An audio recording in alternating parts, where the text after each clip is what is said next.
फातिमा की रानी माँ, प्रभु यीशु की माँ, आसरा तू ही है माँ।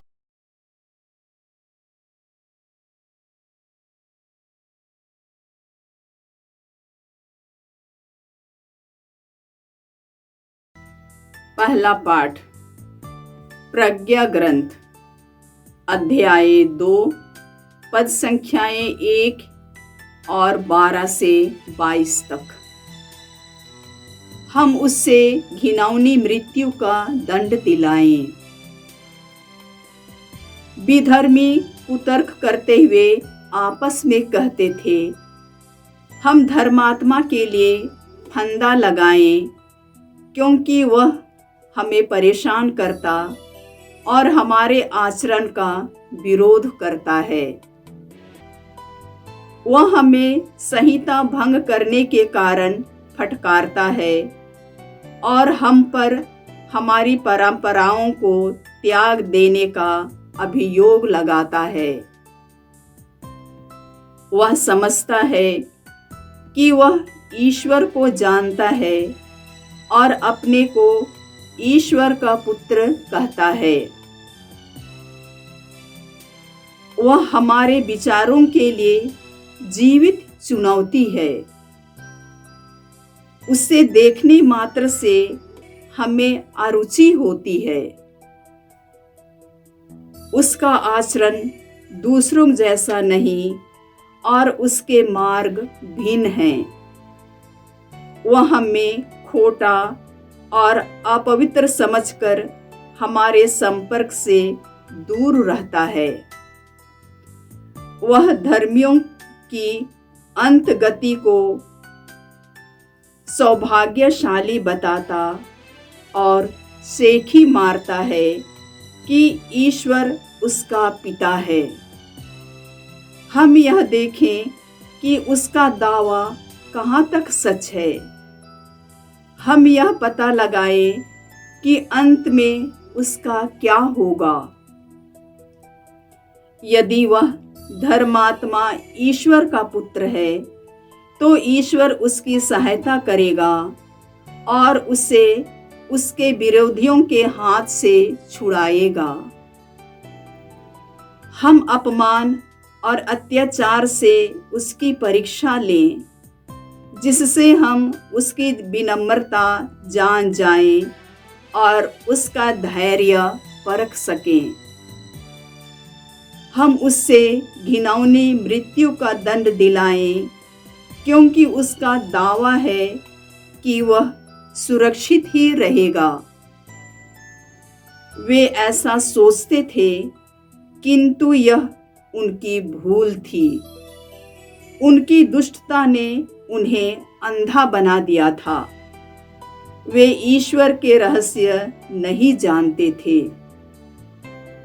वे ना तो धार्मिकता के प्रतिफल में विश्वास करते थे और ना धर्मात्माओं के पुरस्कार में। प्रभु की वाणी। ईश्वर को धन्यवाद। भजन अनुवाक्य। प्रभु दुखियों से दूर नहीं है। प्रभु दुखियों से दूर नहीं है।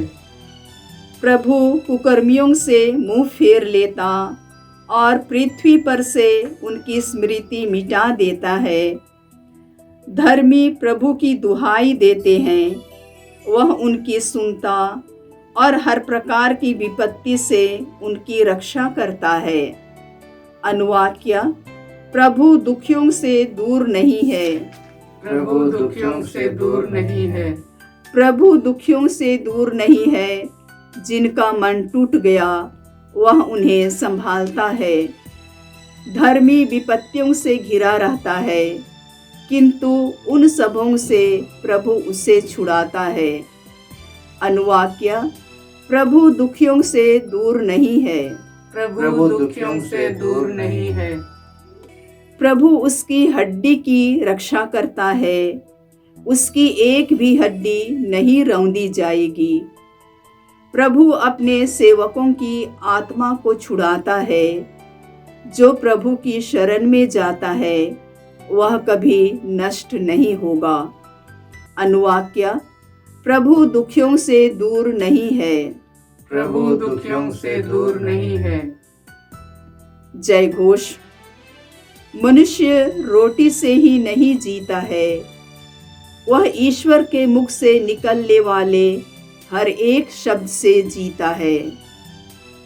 प्रभु आप लोगों के साथ हो और आपकी आत्मा के साथ। संत यूहन्ना के अनुसार पवित्र सुसमाचार। हे प्रभु तेरी महिमा हो।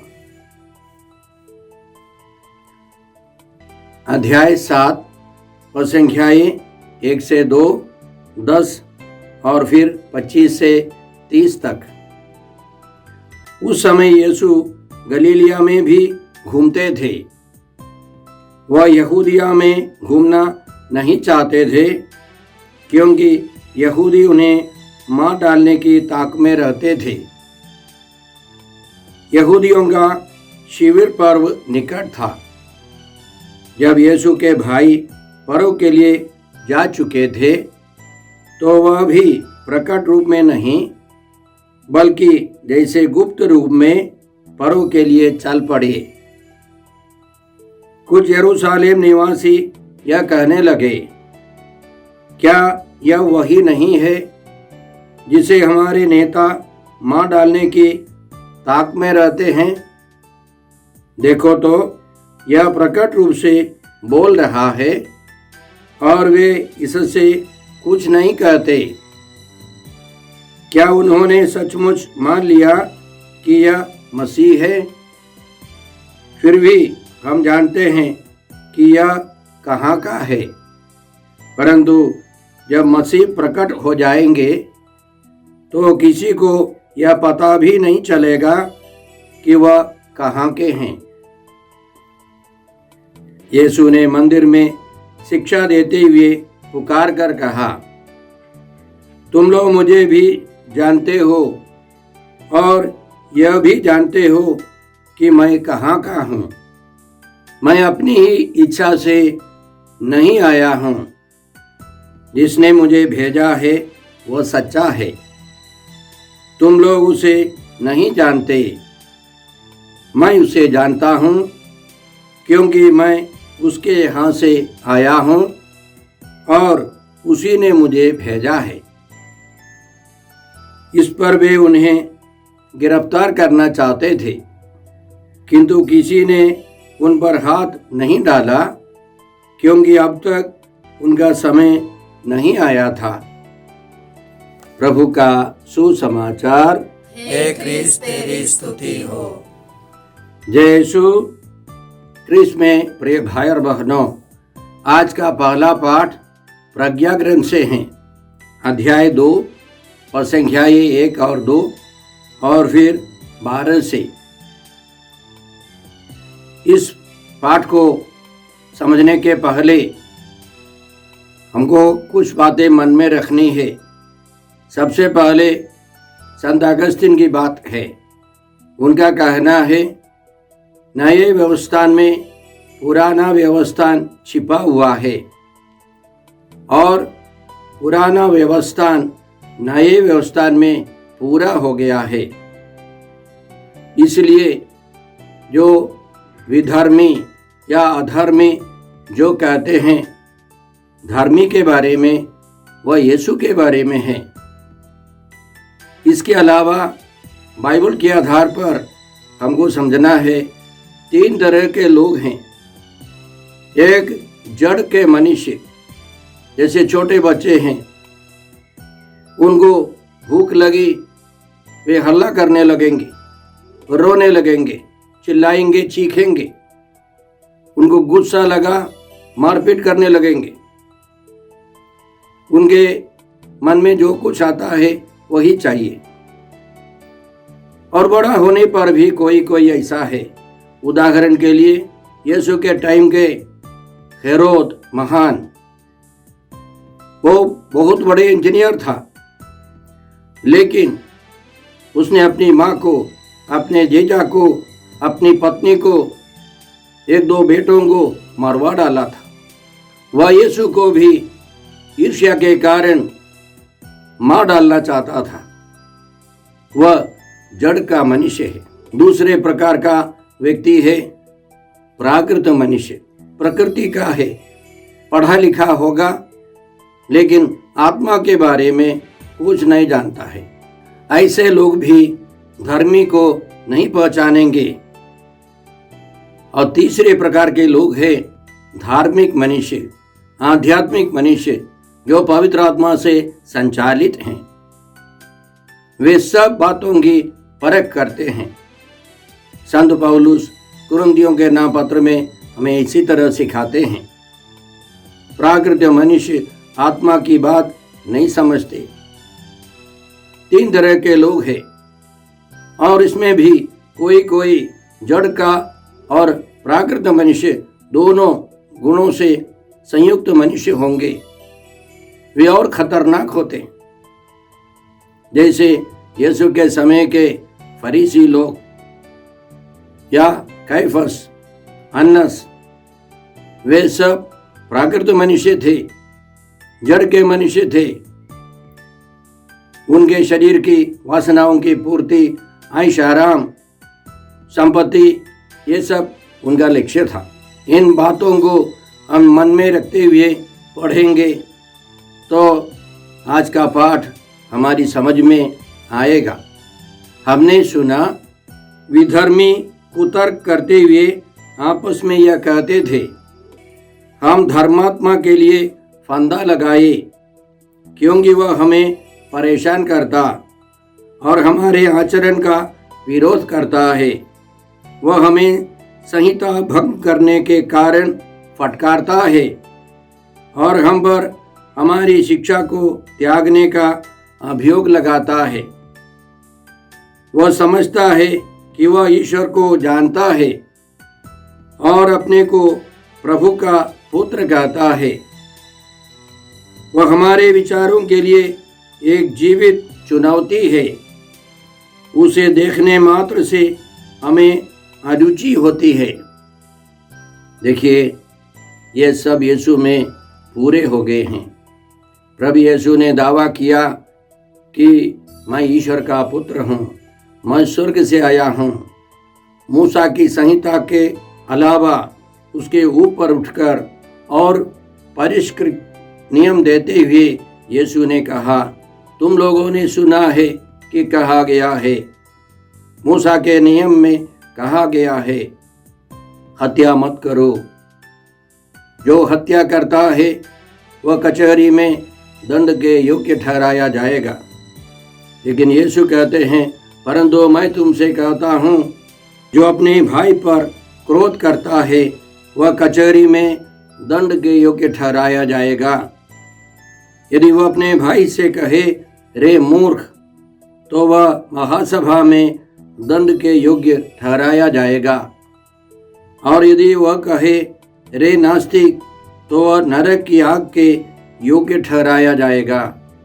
तो इसी तरह यीशु ने ऐसी एक आध्यात्मिकता दी जो विधर्मी के लिए अच्छा नहीं है। वे स्वीकार करने के लिए तैयार नहीं है।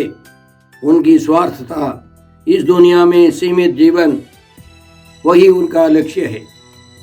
इसलिए उन्होंने साजिश बनाया, प्लान बनाया, यीशु को मार डाले। आगे हमने सुना, हम यह देखें कि उसका दावा कहाँ तक सच है। हम यह पता लगाए कि अंत में उसका क्या होगा। यदि वह धर्मात्मा ईश्वर का पुत्र है तो ईश्वर उसकी सहायता करेगा और उसे उसके विरोधियों के हाथ से छुड़ाएगा। तो देखिए, ये सब यीशु में कितने सच निकले। जब यीशु क्रूस पर थे तो उन्होंने चुनौती दी, तो क्रूस पर से उतर आ, तब हम विश्वास करेंगे। यदि प्रभु यीशु क्रूस पर से उतर आते तो वे लोग कहते, और एक बार चढ़ जा। वे विश्वास करने के लिए तैयार नहीं है। इसी तरह प्रभु यीशु को उन्होंने सताया। ये सब बातें यीशु में पूरी हो गई है। यीशु ने साबित किया कि वे सच्चे ईश्वर के सच्चे पुत्र हैं। आगे उनका कहना है, हम अपमान और अत्याचार से उसकी परीक्षा ले, जिससे हम उसकी विनम्रता जाने और उसका धैर्य परख सके। हम उसे घिनौनी मृत्यु का दंड दिलाए, क्योंकि उसका दावा है कि ईश्वर उसकी रक्षा करेगा।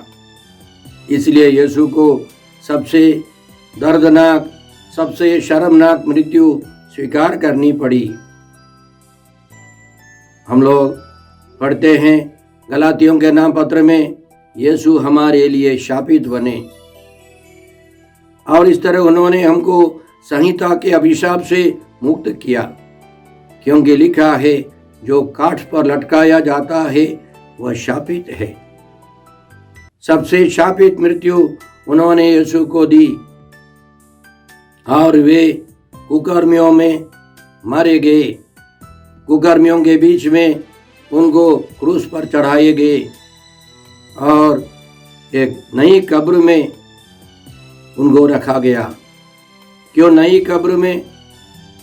यहूदियों के अनुसार जो क्रूस पर मरता है, जो पेड़ पर मरता है, वह शापित है। अक्सर ऐसी लाशों को लोग फेंक देते थे। वो अपवित्र लाश है, उसको कोई अपनी खानदानी कब्र में नहीं रखेगा। इसलिए यीशु के लिए एक नई कब्र तैयार थी। इसके अलावा यदि यीशु को पुरानी कब्र में रखे गए होते तो उनके खानदान के लोग डींग मारते कि हमारे खानदान के कारण, हमारे पूर्वजों के कारण यीशु जी उठे। अब नई कब्र है, यीशु पुनर्जीवित हो गए। कब्र खुल गई, चट्टानें फट गई, भूकंप हुआ। पुनर्जीवित यीशु मृत्यु पर, शैतान पर, पापों पर, संसार पर विजय पाकर बाहर आए। अब उनको कोई हरा नहीं सकता। हम प्रभु यीशु को धन्यवाद देते हैं, उन्होंने इन सारी बातों को पूरा किया है। आज के सुसमाचार में हमने सुना कि प्रभु यीशु उस समय गलीलिया में ही घूमते रहते थे। वह यहूदिया में घूमना नहीं चाहते थे, क्योंकि यहूदी उन्हें मार डालने की ताक में रहते थे। पहले पाठ में हम लोगों ने सुना कि विधर्मी धर्मी को मार डालने की ताक में है, और इसीलिए अधिकांश लोगों ने, विशेष रूप से विधर्मी लोगों ने यीशु को नहीं पहचाना। उनको मार डालने की ताक में थे, और यीशु का समय नहीं हुआ था। यीशु को क्रूस पर मरना था, और यहूदियों के लिए शिविर पर्व में जाना अनिवार्य था। इसलिए यीशु भी परंपरा की पूर्ति करते हुए उस पर्व के लिए गए। वहाँ भी तर्क वितर्क हो गया, और यीशु ने उनको समझाया, तुम लोग मुझे भी जानते हो और यह भी जानते हो कि मैं कहाँ का हूँ। वास्तव में वे लोग नहीं जानते थे। उन्होंने यीशु को मानव दृष्टि से देखा। उनको इतना ही मालूम था, यीशु नाजरत निवासी है, बड़े का बेटा है, पढ़ा लिखा नहीं है, और वह गुरु नहीं है, नबी नहीं है, एक साधारण बढ़ई।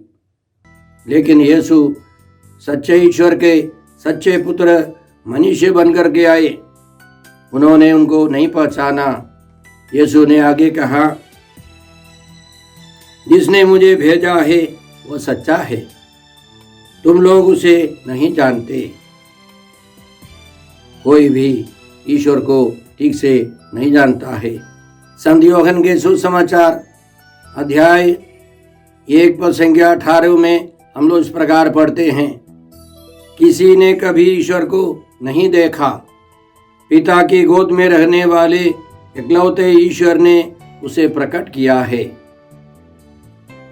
केवल यीशु ने पिता ईश्वर, पुत्र ईश्वर और पवित्र आत्मा के बारे में प्रकट किया है, समझाया है। मनुष्य की आंखों से कोई भी ईश्वर की अपार महिमा नहीं देख सकता है। इसलिए यीशु ने कहा, तुम लोग पिता को नहीं जानते हो, तुम लोग पिता को नहीं समझते हो। प्रभु यीशु यह भी दावा करते हैं, मैं उसे जानता हूँ क्योंकि मैं उसके यहाँ से आया हूँ और उसी ने मुझे भेजा है। तो भाई और बहनों, इन दोनों पाठों को मिलाकर हम देखें तो हमको समझना है कि इस संसार में विधर्मी लोग धर्मी लोगों पर अत्याचार करेंगे। यह इतिहास की बात है। एक विधर्मी दूसरे विधर्मी से मिलने पर वे दोनों खुश हो जाते, लेकिन एक विधर्मी एक धर्मी मनुष्य से मिलने पर वह विधर्मी परेशान हो जाता है, चंचल हो जाता है, वह घृणा करता है, वह ईर्ष्या करने लगता है, वह धर्मी पर अत्याचार करेगा। याद भी रखें कि एक धर्मी व्यक्ति दूसरे धर्मी व्यक्ति से मिलने पर दोनों खुश हो जाते हैं। और इसलिए हमको धर्मी व्यक्तियों का संगत करना है, उनके साथ रहना है, प्रार्थना करनी है कि हमारे चारों तरफ धर्मी व्यक्ति हो और सभी भी धर्मी बन जाए। हमारे लिए सबसे महान धर्मी व्यक्ति है प्रभु यीशु। उसके बाद हम समझते हैं माता मरियम है, संत जोसेफ है, हमारे प्रेरित लोग हैं, यीशु के प्रेरित लोग हैं, हमारे नामधारी संत है। उन सबों से हमको संपर्क रखना है, दोस्ती रखनी है। हम यह कृपा मांगते हैं। हे पिता ईश्वर, हे प्रभु यीशु, हे पवित्र आत्मा ईश्वर, आज के सारे पवित्र वचनों के लिए हम धन्यवाद देकर प्रार्थना करते हैं। हम भी धर्मी यीशु के समान जीवन बिता सके, हम यह प्रार्थना करते हैं प्रभु क्रिस्त के द्वारा। हमारे प्रभु यीशु क्रिस्त की कृपा, ईश्वर का प्रेम और पवित्र आत्मा का सहचर्य आप सबों को प्राप्त हो। आमीन।